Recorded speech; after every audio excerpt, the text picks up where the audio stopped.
Alors, je m'appelle Hamza Bornossi, j'ai 27 ans. Je suis lauréat de l'École supérieure de commerce de Reims, après avoir fait 2 ans de prépa à Paris. Et aujourd'hui, je suis fondateur et cofondateur et directeur général de la société Green Laser.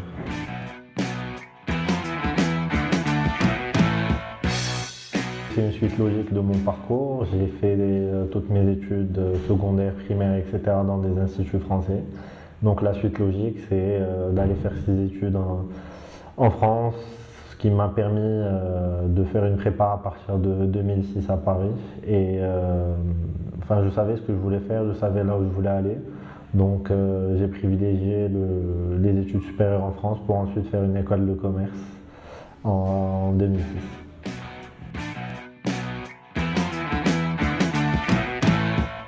On est dans un pays nouveau, on va vivre pendant plusieurs années, on découvre de nouvelles personnes.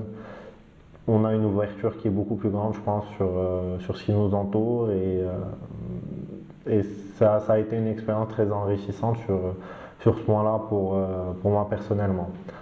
Enfin, sur le plan professionnel, une grande partie de ce que j'ai appris, de ce que je connais aujourd'hui, du fait que je me suis intéressé très vite aux startups vient justement de mon parcours personnel et académique en France. Donc aujourd'hui, j'ai fondé une startup, d'abord en France, avant d'être aujourd'hui basé entre le Maroc et la France. Et voilà, cet intérêt pour les startups, enfin pour moi, est né durant mes études.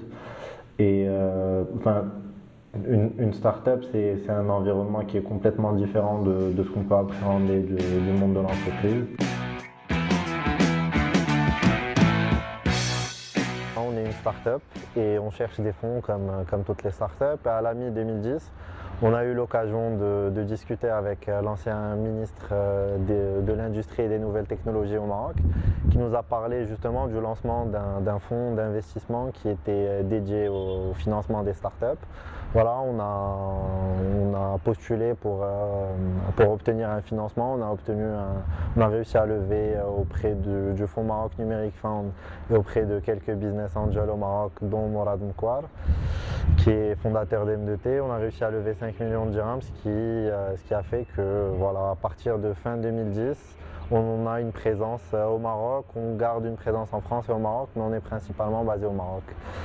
Concernant les difficultés qu'il y a au Maroc, il faut bien évidemment se réadapter au rythme marocain, au rythme administratif. On est des fondateurs, donc on fait tout, que ce soit moi ou mes associés, Mohamed Tahri et Amine Azarez, on doit passer par ce qui est administratif, fiscal, etc.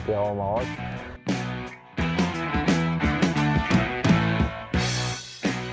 On est aujourd'hui une start-up qui est spécialisée dans la facturation électronique. Donc très concrètement et rapidement, ce qu'on fait, c'est qu'on permet d'accompagner les entreprises pour qu'elles réussissent une transition entre une facturation papier et une facturation électronique, en prenant en charge divers aspects qui sont inclus dans les process de facturation. Il faut réussir à imposer ça au Maroc et réussir à ce que certaines entreprises nous fassent confiance. Pour notre part, on est dans un secteur qui est B2B, puisqu'on s'adresse principalement à des entreprises qui ont des flots de facturation importants. Et donc, il faut arriver à mettre un pied dans ces entreprises, à réussir à créer à partir de notre innovation des débouchés pour nous.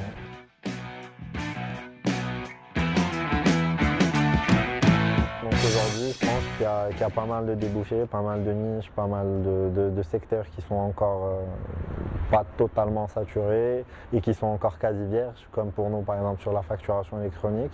Il y a beaucoup d'opportunités à prendre, il y a pas mal de business à développer ici.